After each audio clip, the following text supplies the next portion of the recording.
राधे राधे सभी हरि भक्तों को। आशा है आप लोग स्वस्थ होंगे। कार्तिक महत्व 19वां अध्याय। धर्मदत्त ब्राह्मण एवं कलहा राक्षसी की कथा।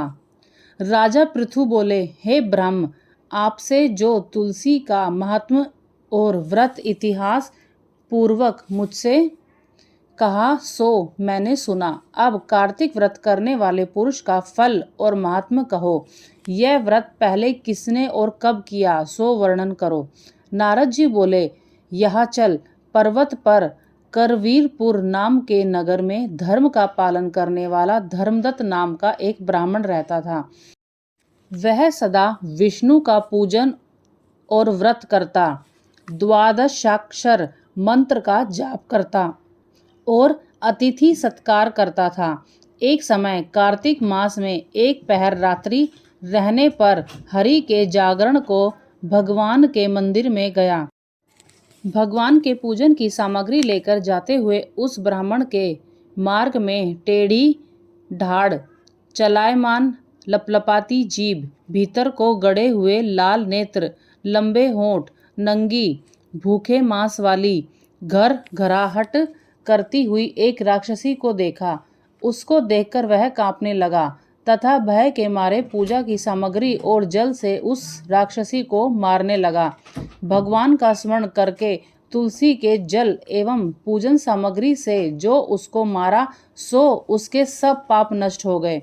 फिर वह पूर्व जन्म के कर्मों के फल से अपनी दशा को याद करके ब्राह्मण को दंडवत करके कलहा बोली, मैं पूर्व जन्म के कर्म फल से इस दशा को प्राप्त हुई हूँ। हे विप्र, अब मैं कैसे उत्तम गति को प्राप्त होंगी। नारद जी बोले, हे राजा, इस प्रकार नम्र होकर विनती करती हुई कलहा की दीन दशा को देखकर अति विस्मित होकर ब्राह्मण धर्मदत्त बोला, किस कर्म फल से यह तेरी दशा हुई है? पहले जन्म में तू कौन थी?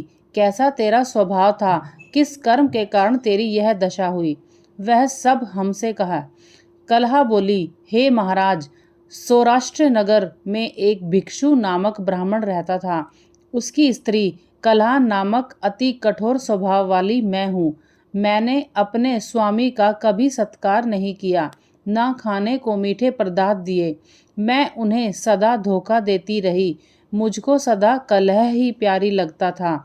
इस सब बातों से दुखी होकर पति ने दूसरे विवाह का विचार किया।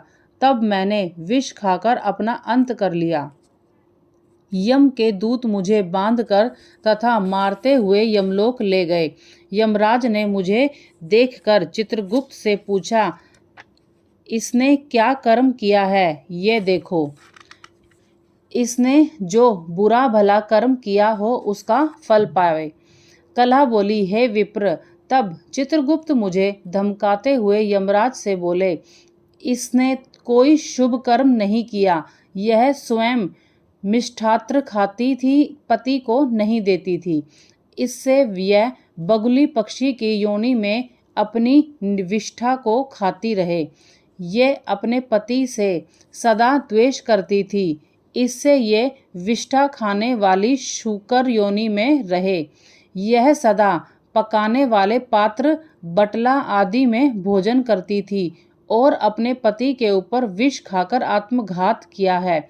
इससे यह अपने बच्चों को खाने वाली बिल्ली हो। अति निंदित प्रेत योनि में रहे।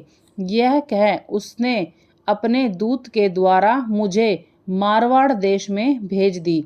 वहाँ मैं बहुत समय तक प्रेत योनि में रही। पश्चात मुझे तीनों प्रेत योनि को भेजी गई।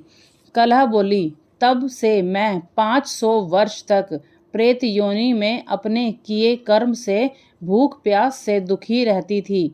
भूख प्यास से पीड़ित हो एक वैश्य के शरीर में प्रविष्ट होकर मैं दक्षिण दिशा में कृष्णा और वेणी के संगम पर पहुंची। जब उनके तट पर गई तो उस वैश्य के शरीर से शिव और विष्णु के गणों ने मुझको दूर कर दिया। पश्चात भूख और प्यास से व्याकुल मैंने तुमको देखा। तुम्हारे हाथ से तुलसी मिला जल मेरे ऊपर गिरा, उससे मेरे पाप दूर हो गए। हे विपेंद्र, अब मेरे ऊपर ऐसी कृपा करो जिससे आगे होने वाली 3 प्रेत योनियों से मुक्त हो जाऊं। ब्राह्मण इस प्रकार कलह का वचन सुनकर कर्मों के फल से प्राप्त हुई उसकी ग्लानि युक्त दशा को विचार कर बहुत देर बाद बोला। राधे राधे। अगर आपको यह कथा पसंद आई हो तो मेरे चैनल को लाइक करें, शेयर करें, सब्सक्राइब करें। राधे राधे।